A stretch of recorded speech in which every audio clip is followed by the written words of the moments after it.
शहीद के परिवार को अनुकंपा के आधार पर नौकरी मिलेगी और 8 शहीद परिवारों को ग्रुप बी, सी और डी के पदों पर नौकरी दी जाएंगी। कन्या महाविद्यालय खरखौदा का अधिग्रहण और छात्रवृत्ति योजना को भी कैबिनेट ने मंजूर कर लिया। इसी तरह से सैनिक अर्धसैनिक बलों के बच्चों को छात्रवृत्ति, खनन एवं भू विभाग के नियम में संशोधन, दूसरे राज्यों से आने वाले खनिज पदार्थों पर शुल्क, खनिज पदार्थों पर 100 रुपये प्रति टन का शुल्क लगाया जाएगा। आज कैबिनेट ने इसको भी मंजूर किया है। तो इस तरह के कुल 32 एजेंडे हैं जिस पर मुहर लगा दी गई है।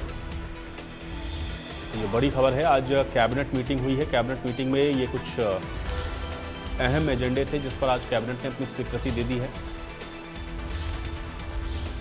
तो खनन एवं भू विभाग के नियमों में संशोधन किया गया है।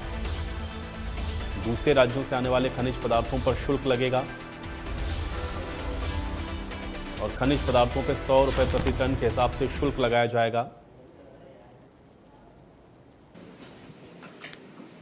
मंत्रिमंडल की बैठक में 33 एजेंडे रखे गए,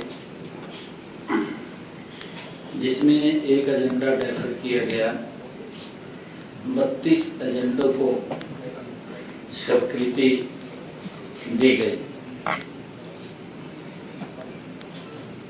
सबसे पहले जो आज की मंत्रिमंडल की बैठक में भ्रष्टाचार निरोधक ब्यूरो, जो एंटी करप्शन ब्यूरो का नाम बदलकर राज्य सतर्कता एवं भ्रष्टाचार निरोधक ब्यूरो हरियाणा किया गया है, उसको मंजूरी दी गई है। और भूमि जो ई भूमि पॉलिसी 2025 को भी मंजूरी दी गई। जो भूमि खरीद नीति है, बैठक में विकास परियोजनाओं के लिए सरकारी विभागों, बोर्ड एवं निगमों तथा सरकारी कंपनियों को स्वेच्छा से दी जाने वाली भूमि खरीद नीति 2025 को मंत्रिमंडल ने मंजूर।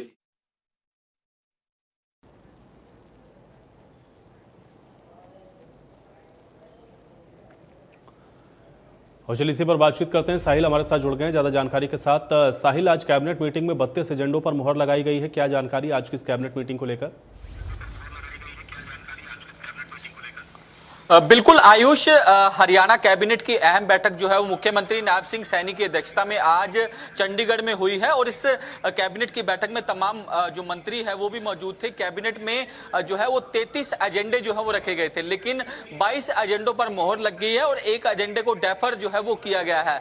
सबसे ये अहम बात ये रही कि जो ACB यानी कि एंटी करप्शन ब्यूरो था, उसका नाम बदलकर राज्य सतर्कता एवं भ्रष्टाचार निरोधक ब्यूरो जो हरियाणा है वो कर दिया गया। इसके अलावा कैबिनेट की ओर से भूमि खरीद नीति 2025 को भी मंजूरी जो है वो दे दी गई है। विकास परियोजनाओं के लिए सरकारी बोर्डों और निगमों के लिए जो कंपनियों को स्वेच्छा से जो भूमि खरीदी नीति जो है वो उसको मंजूरी दे दी गई है, यानी कि स्वेच्छा से जो कंपनियों को जो जमीन है वो जो है जिनकी भी जमीन होगी वो दे सकेंगे।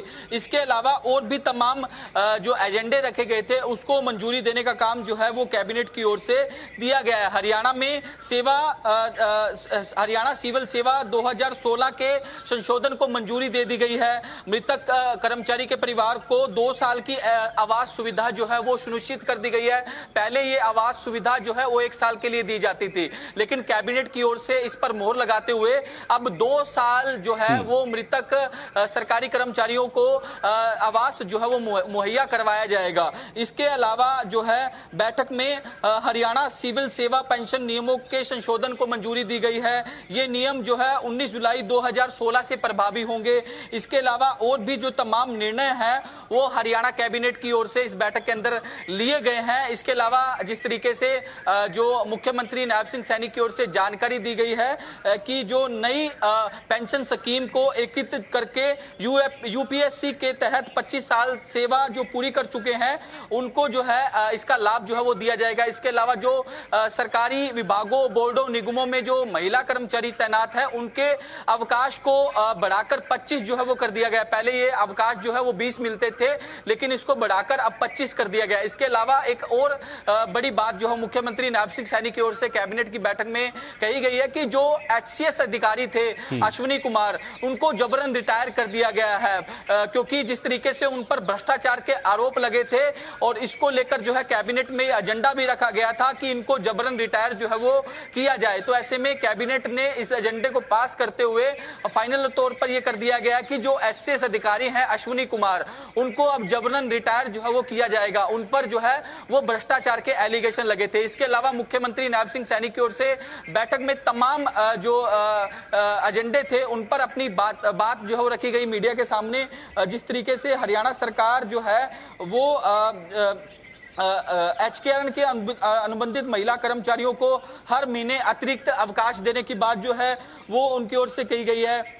जो सोनीपत की जो खरखोदा के अंदर कन्या महाविद्यालय था उसको अधिग्रहण जो है वो सरकार की ओर से किया जाएगा। तो ऐसे तमाम वो एजेंडे थे जिन पर मोहर लगाने का काम जो है वो आज हरियाणा कैबिनेट की ओर से किया गया। इसके अलावा मीडिया के सवालों के भी जवाब जो है वो मुख्यमंत्री नायब सिंह सैनी की ओर से दिए गए हैं और मुख्यमंत्री का यह भी कहना था कि जो पंचकुला के नगर निगम में जो घोटाला हुआ है उसकी जांच जो है वो सरकार करवाने का काम करेगी। CET पर भी उन्होंने